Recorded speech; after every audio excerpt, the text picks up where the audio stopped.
texto diz: Saulo, respirando ainda ameaças e morte contra os discípulos do Senhor, dirigiu-se ao sumo sacerdote e lhe pediu cartas para as sinagogas de Damasco, a fim de que, caso achasse alguns que eram do caminho, assim homens como mulheres, os levasse presos para Jerusalém.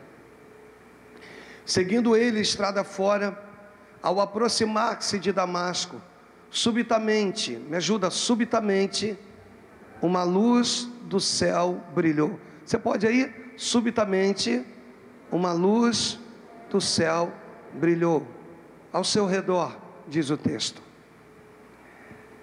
E caindo por terra, ouviu uma voz que lhe dizia: Saulo, Saulo, por que me persegues? E ele disse: quem és, Senhor? E disse o Senhor: eu sou Jesus, a quem tu persegues. Duro é para ti recalcitrar contra os aguilhões. Feche os teus olhos, vamos falar com Deus. Senhor Deus e Pai, ainda em meio a um texto que nós temos lido já pela 7ª vez, ou seja, pelo 7º culto quase que consecutivo, é tão bom saber que o Senhor tem sempre algo novo para nos dar. É tão bom, meu Deus, perceber o seu amor, que o Senhor vele fazer cumprir a sua palavra. Então, eu te entrego a minha vida, Senhor. Fala conosco, Senhor. Fala aos nossos corações. No nome do Senhor Jesus. E se você crê, diga amém e amém. Eu tenho ministrado a respeito de uma voz. Primeiro vem uma luz. Aquela luz é tão forte. Vou estar falando dela hoje. É tão forte que os homens que estão a cavalo, eles caem do cavalo. Depois da luz vem uma voz. Saulo já está no chão. Seu nome é uma homenagem ao grande rei Saul. Saulo vem da tribo de Benjamim. Seu nome Saulo significa Saul. Seu pai o deu em homenagem ao grande, deixa eu repetir, ao grande rei Saul, que significa grande. Ele já carrega consigo um nome, um significado que significa grande. Mas agora, esse nome, esse significado, essa grandeza está no chão. Deixa eu abrir o primeiro adendo aqui para o Espírito falar contigo. O que precisará acontecer para que você entenda que Deus quer falar com você?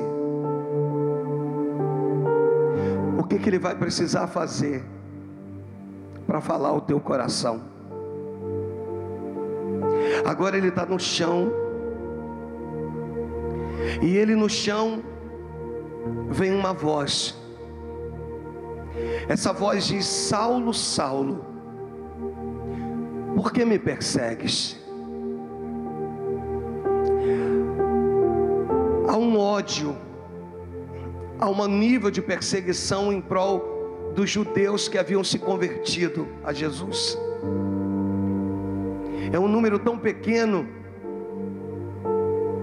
é um número talvez não tão expressivo, mas que serve a um Deus vivo, que morreu mas que ao terceiro dia ressurgiu dentre os mortos. Não é fácil compreender isso. Não é fácil entender que alguém te odeia tanto sem te conhecer.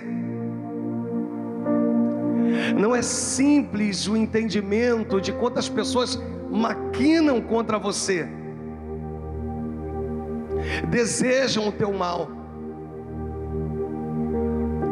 Só que nós vimos que a visão de justiça humana é diferente da visão da justiça de Deus. Normalmente, quando alguém me persegue, é muito comum que eu ore para Deus e diga: Deus, toma nas tuas mãos. Em outras palavras, é como se eu estivesse dizendo a Ele: Senhor, faz justiça. Só que aos olhos de Deus, o meu nível de justiça é como um trapo de imundícias. Significa dizer que aquilo que eu entendo como justiça para Deus, Ele não vê da mesma maneira.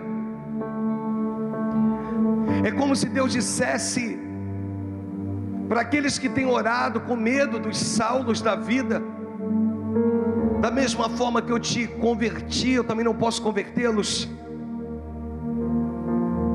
Entender isso aqui não é fácil. Para Saulo que está no chão, há uma voz que diz: Saulo, Saulo, por que tu me persegues? Essa voz é dura. Ela não é uma voz branda, suave. E ele pergunta assim: Senhor, a quem eu tenho perseguido? Quem é o Senhor?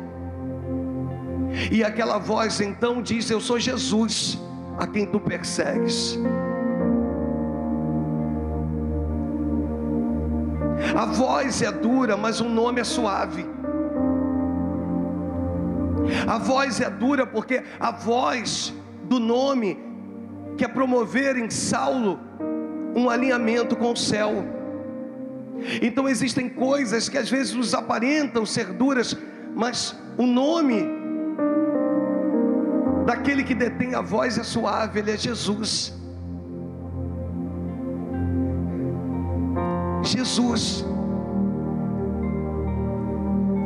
Só que o texto diz que Jesus diz: Saulo, Saulo, tu não me conheces, mas eu te conheço. Tu não sabes quem eu sou, mas eu sei quem tu és. E isso surpreende Saulo. Hoje é um espírito excelente aqui nesse lugar dizendo: eu te conheço pelo teu nome. Talvez você chegou aqui despercebido. Talvez você adentrou esse lugar e você está um pouco que desorientado. Eu entrei, parece que eu estou perdido. Mas tem um Deus que Ele conhece o teu nome. Ele sabe quem você é. Saulo, Saulo. Em uma das suas defesas, Saulo precisa contar um pouco da sua origem. Lá em Atos 22, do versículo 1 a pelo menos até o versículo 3, ele começa ali a contar um pouco da sua origem. E quando ele chega no verso de número 3, para a gente ganhar um pouquinho de tempo, o texto diz assim: eu sou judeu, nasci em Tarso da Cilícia, mas me criei nesta cidade, e aqui fui instruído aos pés de Gamaliel. Quem era Gamaliel? Gamaliel era um mestre. Gamaliel não era um rabi, ainda que o fosse. Gamaliel era um rabã. O que é isso, pastor? Era tido como mestre de todos, é acima de rabi. Rabi é mestre, é meu mestre. E agora nós vamos entender que Gamaliel atinge um nível.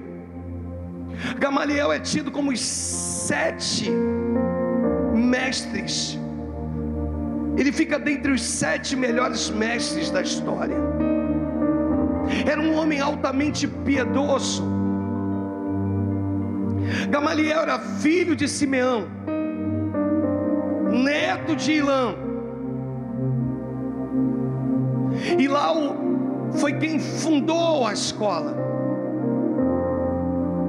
Seu avô funda uma estrutura que mais à frente o neto vai viver.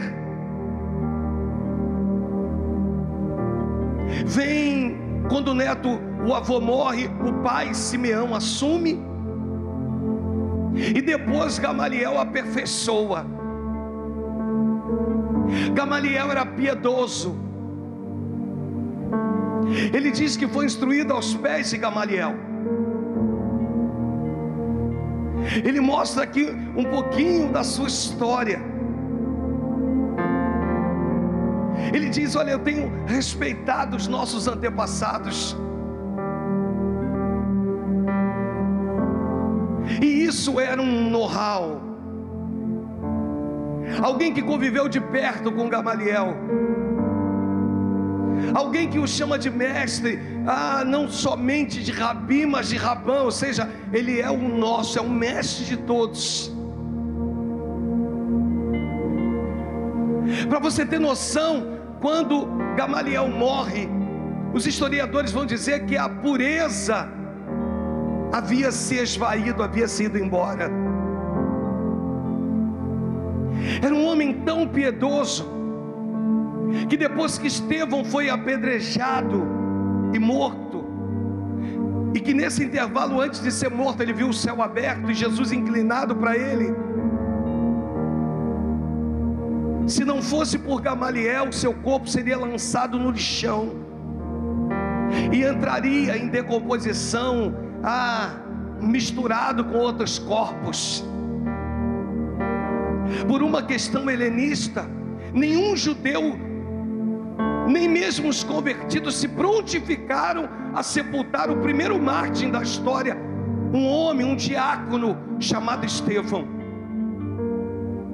E Gamaliel vai lá, intercede, paga, e a Bíblia diz que foi, ou melhor, os historiadores vão dizer que foi um sepultamento com honra.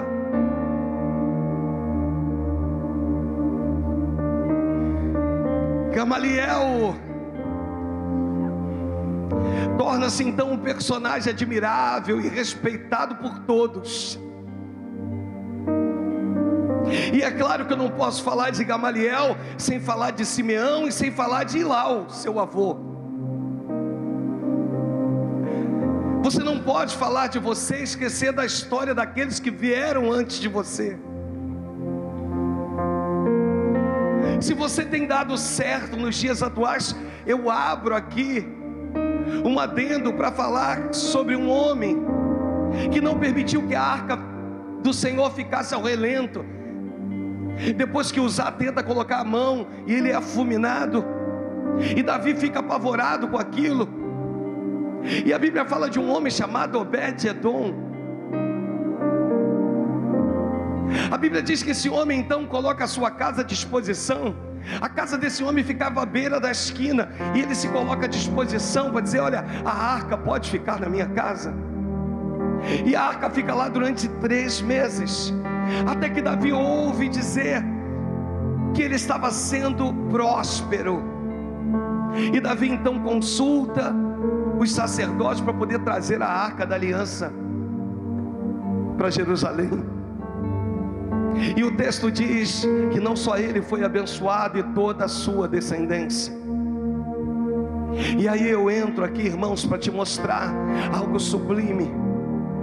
Se existe alguém nos dias atuais que venha da linhagem de Obed-edom, é próspero e não sabe o porquê que é próspero, é abençoado e não sabe o porquê que é abençoado, porque Deus então determinou uma bênção que atingiria gerações.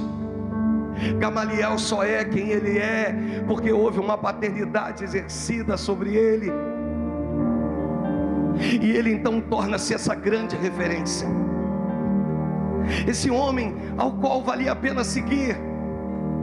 de um coração imenso, um líder amável, respeitado. E Paulo vai dizer assim que eu cresci aos pés desse homem. Só que nós vamos ver que o coração de Paulo ou de Saulo é um coração duro, porque estou tratando a mesma pessoa. E nós vamos observar que essa dureza no coração dele não vinha daquele que foi o seu mentor. Em outras palavras, você pode estar cercado de pessoas abençoadíssimas, sem entender de fato qual é o propósito estabelecido na vida dessa pessoa. E ele estava do lado de alguém tão piedoso, tão amável, mas que ele não conseguiu adquirir essas qualidades. Por isso Jesus então teve que direcionar uma forte luz. Você imagina agora alguém que precisaria ser separado. Você entende Elias e Eliseu caminhando, e Deus precisava separá-los. O que Deus fez? Fez com que uma carruagem de fogo passasse entre eles e separasse os dois. Havia uma necessidade de que houvesse alguma coisa muito esplendorosa para poder separar a visão que Paulo tinha do seu Rabã, mais do que Rabi, de Gamaliel, e pudesse introduzir nele qualidades de Cristo. E a Bíblia diz então que o céu se movimenta para isso. E quando eu vejo o céu se movimentando para isso, eu fico tentando imaginar que a qualquer momento alguma coisa diferenciada vai acontecer. E o céu se movimenta, e a forma que o céu tem de expressar é uma luz, uma forte luz. Essa luz ofusca, essa luz tira a plataforma, essa luz arranca os pseudos lugares de segurança, as zonas de conforto. Uma luz que brilha e que agora vai fazer a separação entre um grande líder, um homem chamado Gamaliel, com codinome de Rabã, mestre de todos, para um outro líder chamado Jesus,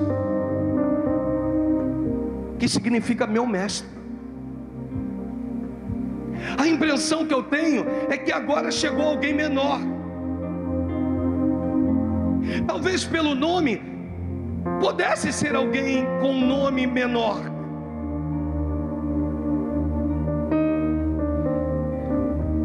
mas de alguém que de fato queria mostrar para você que ele não precisa demonstrar que ele é o maior. Ele se contenta em ser chamado de Rabi, meu mestre. Todas as pessoas que iam até Jesus diziam Rabi, Rabi. Ele dava às pessoas o direito de o chamar de meu, pronome pessoal, na primeira pessoa, meu mestre. Mas as pessoas, quando olham para Gamaliel, vai dizer que ele é mestre de todos. E quando vão olhar para Jesus, vão ter a sensibilidade que ele é o meu mestre. E uma forte luz então faz a separação entre eles. Agora nós vamos observar o apóstolo Paulo sendo impactado por essa luz, pelo esplendor dessa luz. precisaria haver algumas diferenças entre os dois mestres. Gamaliel recebe a revelação da palavra, e Cristo é a própria palavra revelada. Começa a haver diferença entre eles.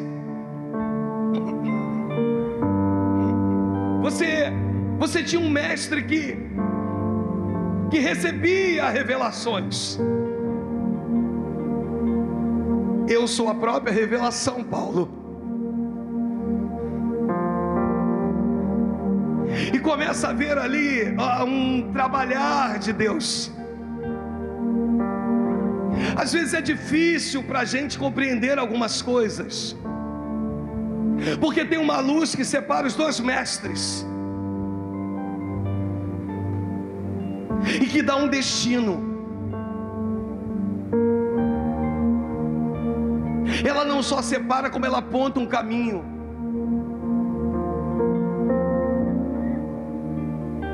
Existe uma luz da revelação que muda a visão. E nesse momento, aquele que está no chão está sendo impactado por essa luz. Essa luz tem o poder de ressignificar pessoas e lugares. O que é ressignificar lugares e pessoas? É dar um novo sentido. Tu pensava assim, mas a partir de hoje você vai pensar de uma forma diferente. É uma luz transformadora. Porque até então, para Saulo, a sua referência era Gamaliel. E ele precisava, então o Senhor precisava mostrar para ele que tudo isso precisaria mudar. Ele precisava separar um mestre do outro. Essa luz tinha que ser tão impactante, porque essa luz que reflete na presença do próprio Cristo é a luz da criação, sabe? A luz da criação. Você vai ver no Gênesis, no capítulo 1, no versículo 3, quando o Senhor disse que haja luz e houve luz. Essa luz não era simplesmente a luz do sol, porque o sol foi criado mais à frente, dias depois. E Deus também não cria essa luz, que essa luz já existia, porque a Bíblia diz que a terra, porém, ela estava sem forma e vazia. Já havia uma luz, e o Senhor estava chamando novamente essa luz, chamando novamente para que ela pudesse raiar. É uma luz diferente. Luz, a luz da revelação,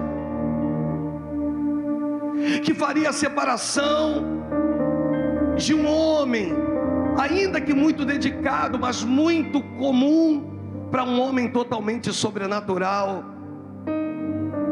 um homem voltado para as coisas do reino. Deus não te trouxe aqui à toa. Ele quer poder te impactar com essa luz tão poderosa, essa luz capaz de mudar a tua história, mudar os teus pensamentos. Essa luz que quer quebrar algumas coisas dentro de você, quer quebrar algumas tradições, porque às vezes a gente vive de tradições, isso realmente atrapalha o Senhor de agir. Em outras palavras, aquela luz estava dizendo para Saulo, que estava no chão: Saulo, Saulo, por que tu me persegues? Com todo o poder que Gamaliel tivesse, e a autoridade que ele tivesse deixado pelo seu avô e pelo seu pai. A visão que ele podia passar era uma visão terrena, mas eu posso te dar uma visão celestial, de algo que moveria o coração dele, sabe? Uma visão celestial. Há alguns teólogos que vão dizer que essa luz, tanto no aramaico quanto no hebraico, significa pelo menos 3 palavras. A primeira, entendimento; a segunda, conhecimento; e a terceira, revelação. Era uma luz tão sublime, tão poderosa. Pode ser que eu e você, que nós tenhamos um nível de um conhecimento muito lindo, muito fabuloso, mas sempre vamos ser necessitados dessa luz.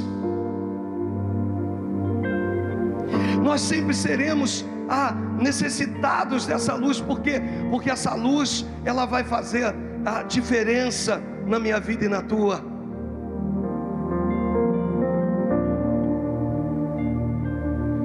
E Jesus precisava mudar a visão de Saulo. Tão impregnado, deixa eu voltar a falar sobre isso, com os valores construídos através do conhecimento que foi gerado de pai para filho, até chegar na vida dele.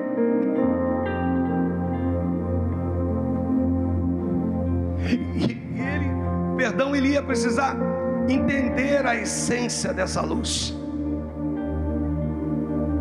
a essência dessa luz capaz de transformar as coisas, de dar um destino. Eu gosto de Atos, no capítulo 26, lá no versículo de número 19, porque depois que Paulo dá o seu testemunho, ou Saulo, como queira, depois que ele dá todo o seu testemunho ao rei Agripa, ele vira e diz assim: pelo que, ó rei Agripa, não fui desobediente à visão celestial.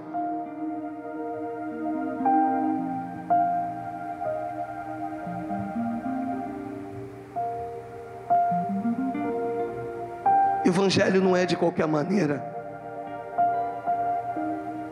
Evangelho não tem jeitinho. O verdadeiro evangelho trata as coisas de Deus com seriedade.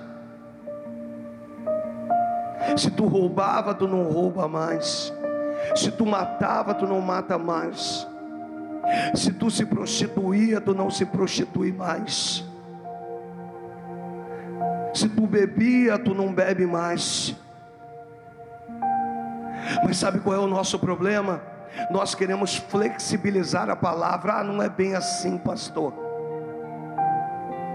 E aí a nossa vida de fato fica uma mesmice, nada acontece, nada flui.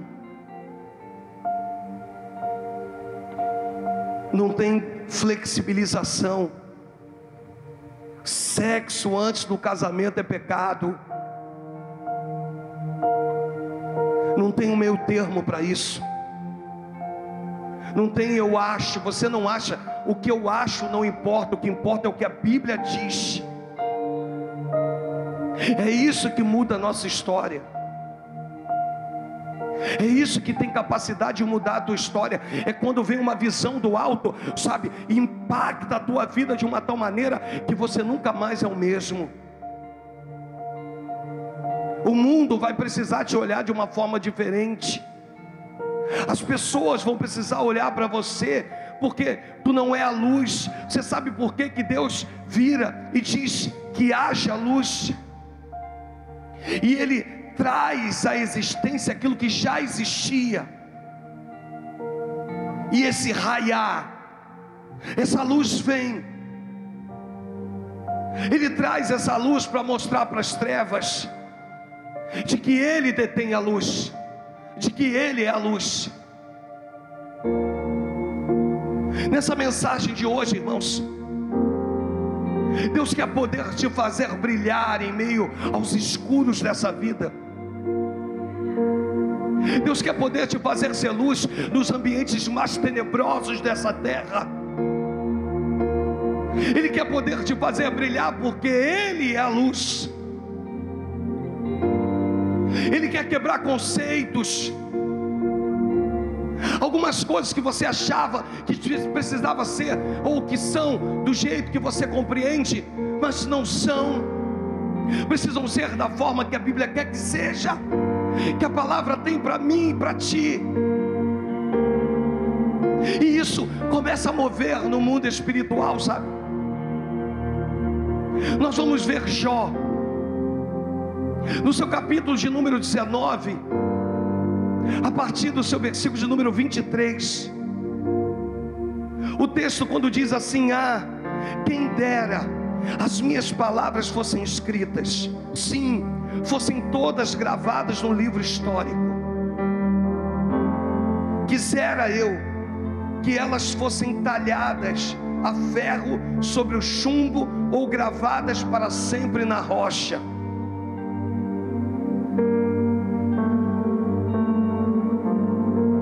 Quisera eu. O versículo de número 23, ele vai dizer assim, olha o que diz: ah, quem dera se as minhas palavras, sabe o que Jesus estava mostrando para ele? Gamaliel é um homem importante, sim.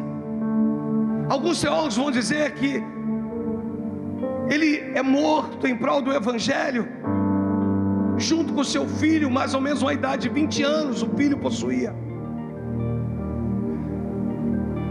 Ele era um homem importante, sim, mas as palavras dele jamais poderão ficar registradas como as minhas. Deus quer poder registrar no teu coração, na tábua do teu coração, palavras de ânimo, palavras de conforto, palavras de um Deus que vira para você e diz assim: eu te amo. Não importa o momento que você esteja passando, a aflição que você esteja vivendo, mas Ele grava na tábua do nosso coração, sabe? Ele firma palavras de vitórias dentro de mim, de você, sabe? Ninguém acredita em você, mas Ele diz: mas eu acredito. Ninguém confia mais em você, mas Ele diz: mas eu confio. Você acha que não vai ser mais feliz, mas Ele diz: eu sou a própria felicidade. Se você confiar em mim, eu te farei feliz. Durante muitos anos das nossas vidas, nós tentamos, e ele diz: ah, quem me dera. Ele era um homem íntegro e fiel, mas ele chega a essa conclusão: ah, quem me dera que as minhas palavras fossem escritas, sim, fossem todas gravadas no livro histórico. Quem me dera. No versículo seguinte ele vai dizer: quisera eu que elas fossem talhadas a ferro sobre o chumbo, ou gravadas para sempre na rocha. Ele diz: ah, eu não posso. Mas no versículo 25 ele chega a uma conclusão aqui: contudo eu sei que o meu Redentor vive, e que no fim se levantará para me defender. Sabe, existe um Deus que não falha, que não erra, que te convida, que te trouxe. Existe um Deus que hoje vira para você e diz assim: olha, palavras de homens nenhum tem o poder que a minha palavra tem. Ele pode ser o mais abençoado, ela pode ser a mais abençoada, mas a minha palavra tem poder de tirar o homem, ainda que do túmulo. Você está entendendo? Diga amém. Pode estar morto, mas sobre a minha palavra ele vai ressurgir. Pode estar morto, mas sobre o meu nome ele vai voltar. Você está entendendo? Diga amém.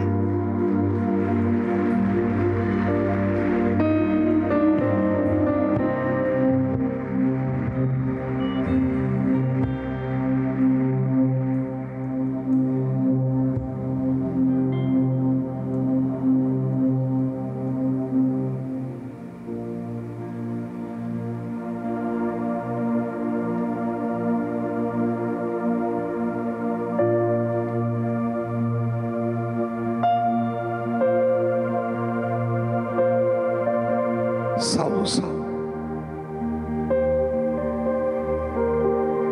por que me persegues?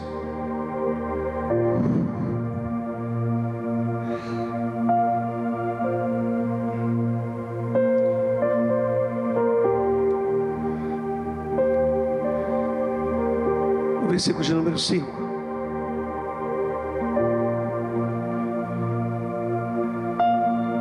E ele disse: quem és, Senhor? Olha para o pastor, estou terminando.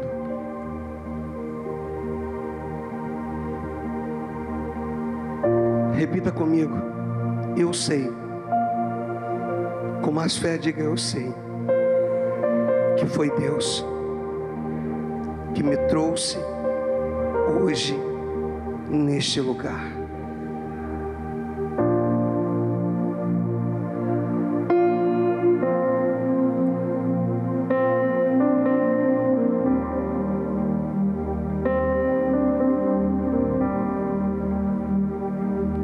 E disse o Senhor: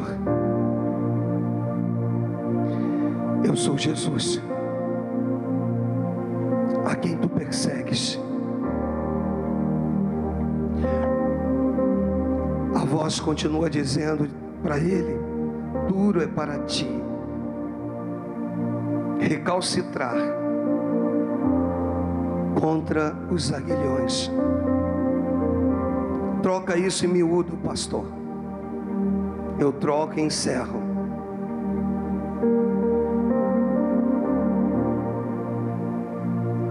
Recalcitrar.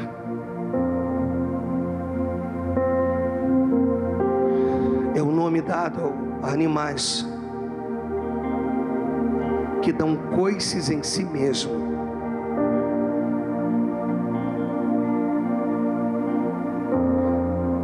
Aguilhões são objetos pontiagudos. Recalcitrar contra os aguilhões seriam animais que dão coice em objetos pontiagudos.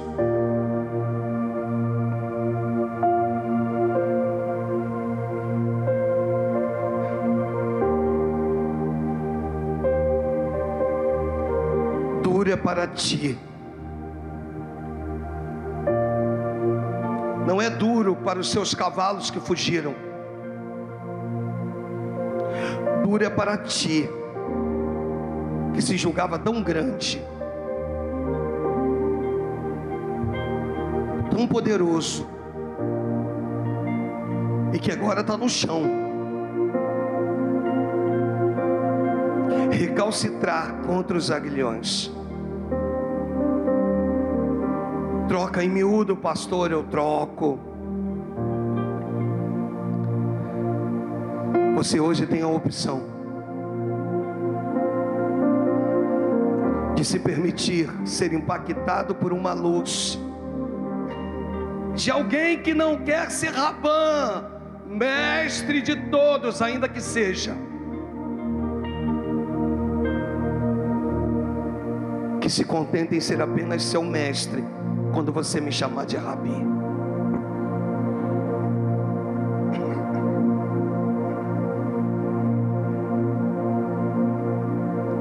Duro é para ti.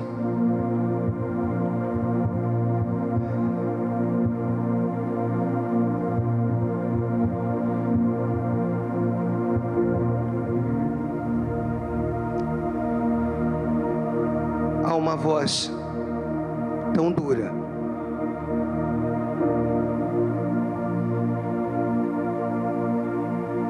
mas que o dono da voz possui um nome tão doce.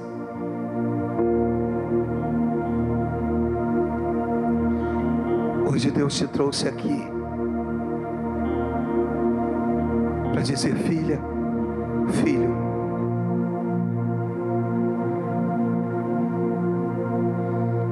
me permita mexer com a tua estrutura.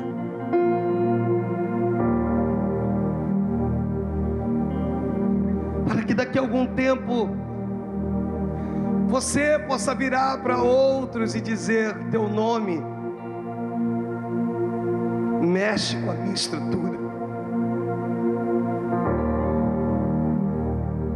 E aí você vai entender que não te importa os anos e meses de servir a um Deus tão profundo. Você vai entender que quanto mais Ele mexe, mais Ele mexe. E quanto mais Ele mexe, mais Ele mexe. E quanto mais Ele entra, mais Ele entra. E quanto mais Ele toca, mais Ele toca. E quanto mais Ele envolve, mais Ele envolve.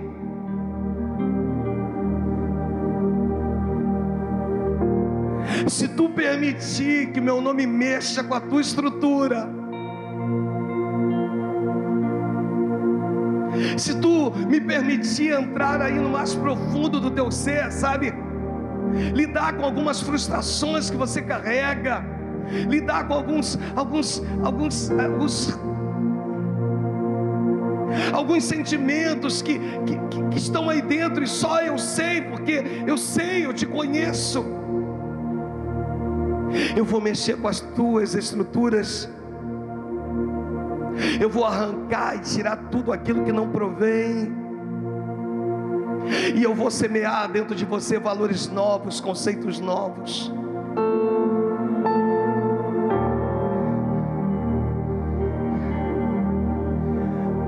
Só como pastor já se vão quase 13 anos. E depois de 13 anos, se você observar um Deus que continua mexendo com a minha estrutura, que quer poder mexer com a tua estrutura, mas que hoje bate a tua porta. Ele não quer entrar, Ele não quer invadir.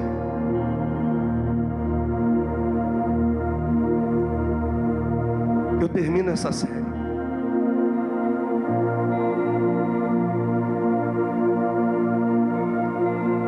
mostrando a vocês que Gamaliel foi sem dúvida nenhuma um homem magnífico, mas que morreu. Mas Jesus Cristo, que também morreu, ressuscitou ao terceiro dia, vive e reina para todo sempre. Olha para o pastor. Ele hoje está te perguntando: eu posso entrar aí?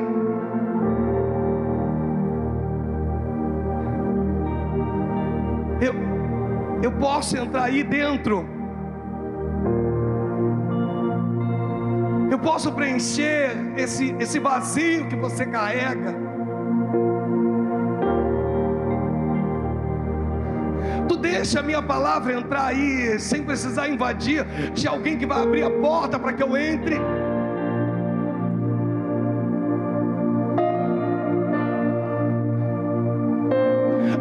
Ele está dizendo assim: não se preocupa não, eu vou mexer com a tua estrutura, mas eu te conheço, eu vou agir com carinho, com cuidado. Nada se perderá. O máximo serão valores e conceitos que eu vou transformar dentro de você, mas eu posso entrar aí. Há uma pergunta do próprio Cristo dizendo: porque quando eu ouço Saulo, Saulo, por que me persegues? Eu fico imaginando, mas como? De que forma eu tenho perseguido Jesus? Quando você insiste em uma mão que bate uma porta, dizendo assim: deixa eu entrar. Eu já fiz muitos atendimentos, irmãos, e ao término desses atendimentos, essas pessoas serem completamente transformadas. Sabe por quê? Porque elas permitiram que a palavra entrasse. Se a palavra entrar, se esse nome entrar, ele transforma. Ele está dizendo que vai transformar de dentro para fora. De início ninguém vai ver nada, mas Ele é o Senhor da tua vida. Ele está dizendo: se tu deixar eu entrar aqui, se tu deixar eu entrar aqui, eu começo uma revolução, eu começo uma transformação, eu começo uma modificação, porque eu sou o teu Deus. Eu sou o teu Senhor. De repente você está afastado. De repente você está afastada. E hoje Deus marcou um encontro contigo, dizendo: essa noite o meu nome precisa mexer com a tua estrutura. Fique de pé no teu lugar, no nome de Jesus.